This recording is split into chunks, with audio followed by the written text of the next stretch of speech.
Hey girlfriends, it's the Sincerely Asia and I'm back at it again with another video, and this video is going to be an update on my laser hair removal. I actually get quite a few questions about my laser hair removal process, how it's been going. I'm going to do a full update on my treatment, like where I go to a facility and get my laser hair removal. I want to say in about 2 more sessions the hair under my arms will completely stop growing. At least that's what they are telling me, and that is a spot on my body that I can actually show you guys, so you'll be able to see actual progress there, whereas of course my pubic area, I'm not showing you that.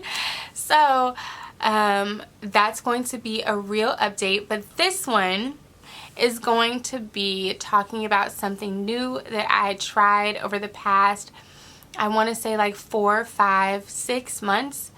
I've had this product for a while. I want you guys to make sure that you really take the time to watch this video and get some real information about at-home laser hair removal, the real tea on at-home laser hair removal. So I'm going to give you guys some facts, and I'm going to tell you about my experience, and this is especially important for us women of color, women who have more melanin in their skin. For the most part, the videos that I've seen using at-home laser hair removal have been mostly fair-skinned women. So of course, because laser hair removal essentially targets melanin, the actual laser, essentially it's targeting darkness by just the way that it's designed to work. So let's hop right into the facts. I actually, after I had my experience, is when I started doing more research on it. I did YouTube research on it. YouTube University is my best friend.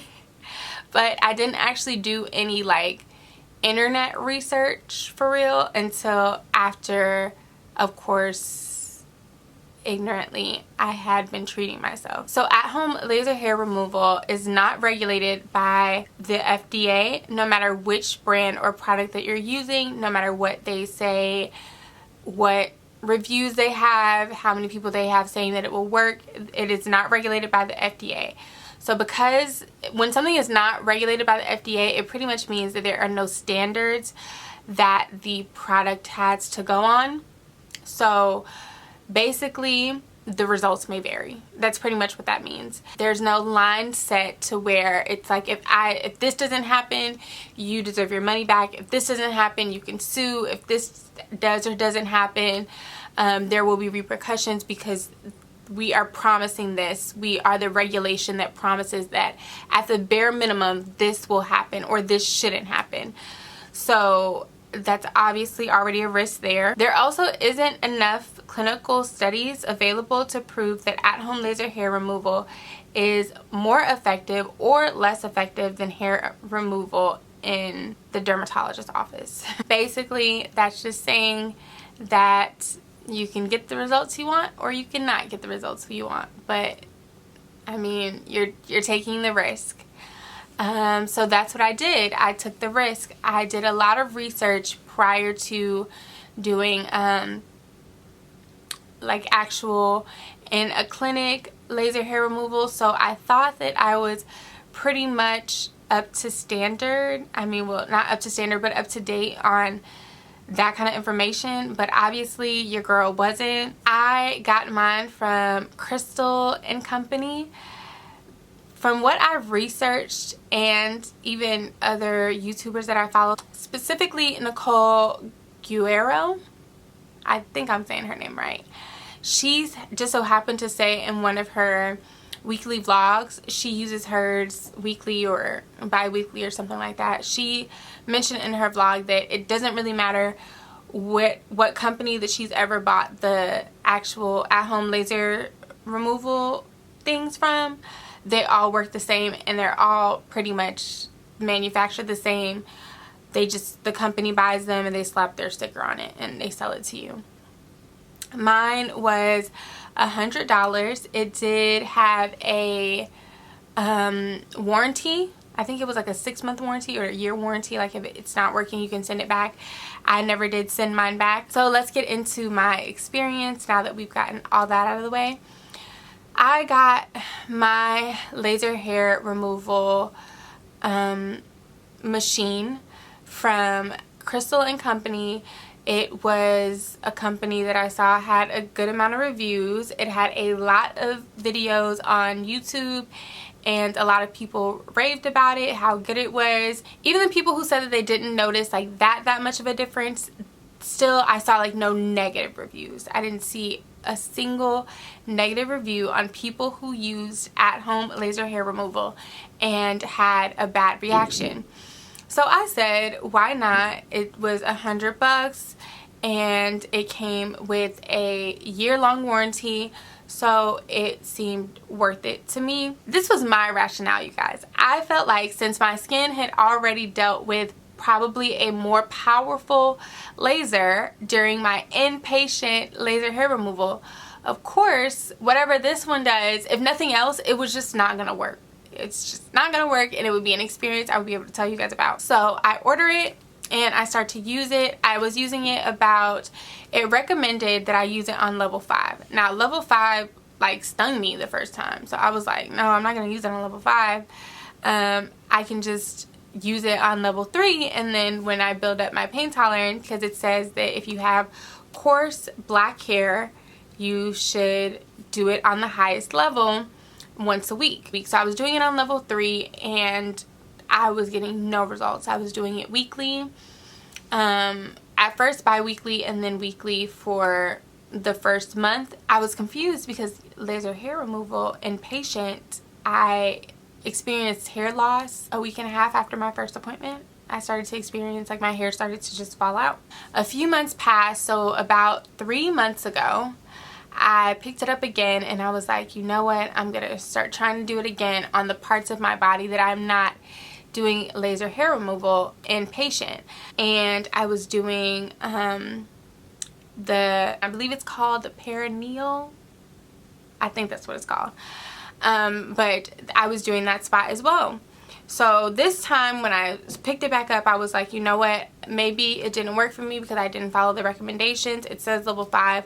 We're going to do level 5. The first week I did it, it was stinging now. It was giving me a little shock, but I did it on level 5, and I noticed that it made my skin like dry like eczema, like skin cracking-ish dry. Now looking back, it was a burn.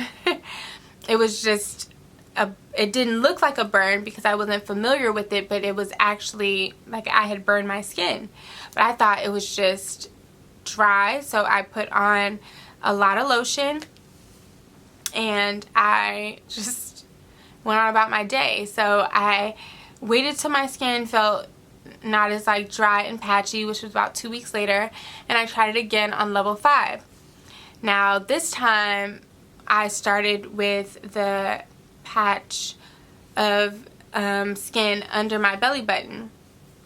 I did it, and as soon as I took it off, I noticed that not only was my skin dry, but I started to see these like patches of skin, of dry skin starting to form. It looked like a bruise. So I was like, I'm gonna skip out on my legs. Thank goodness I did, because I had completely like ruined my stomach area.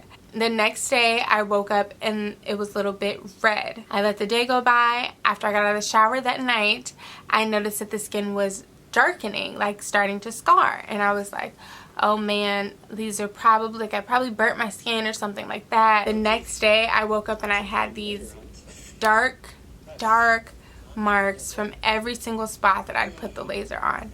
When I say every single spot, I'm going to show you guys pictures. It was every single spot that I had touched the laser with and zapped myself with had a small burn mark, like all down my stomach in like 3 or 4 rows, however many rows I did. And I was horrified. I was like, what am I gonna do? I was looking online. There's no bad reviews for this, so there's no one who had reactions for at-home laser hair removal burns. I ordered about 3 or 4 different burn and scar creams. They are helping to lighten my skin up a little bit. I know it's going to take some time, and I'm definitely going to research ways to get rid of them, but at this point they are just a part of my body, and I am working towards getting rid of them the best that I can. They are fading, and if you guys have any fade creams or scar creams that you know for sure work, definitely comment them down below. I would love any of your suggestions, like open ears. I had a terrible experience. I would never recommend it. I would never ever, like, I would show it to you guys now, but I've literally thrown it in the dumpster. I would say if you were interested in laser hair removal, definitely one. There's so many other videos on how it reacts to women of color if you do actually go to a facility that offers it. So definitely do your research. I specifically did a very in-depth video on the specific type of laser you should make sure the facility has. 2, if you're trying to save money, there's always options on places like Groupon. You can just literally search it in Google, and people, most of the time, they have rolling deals. Ideal Image actually has a great rolling deal situation, and you can finance with them. There are so many other alternatives if you cannot go out and get laser hair removal at a facility, and I would suggest trying all of those things, every single one of those things, before you try the at-home laser hair removal. 0, like negative 1,000 out of 10 would never recommend to my worst enemy. Thank you guys so much for watching this video. I hope that it was informative. Like I said, if you have any suggestions on scar or burn creams, definitely comment down below. And that's that on that. Thank you so much for watching, and I will see you in the next one. Bye.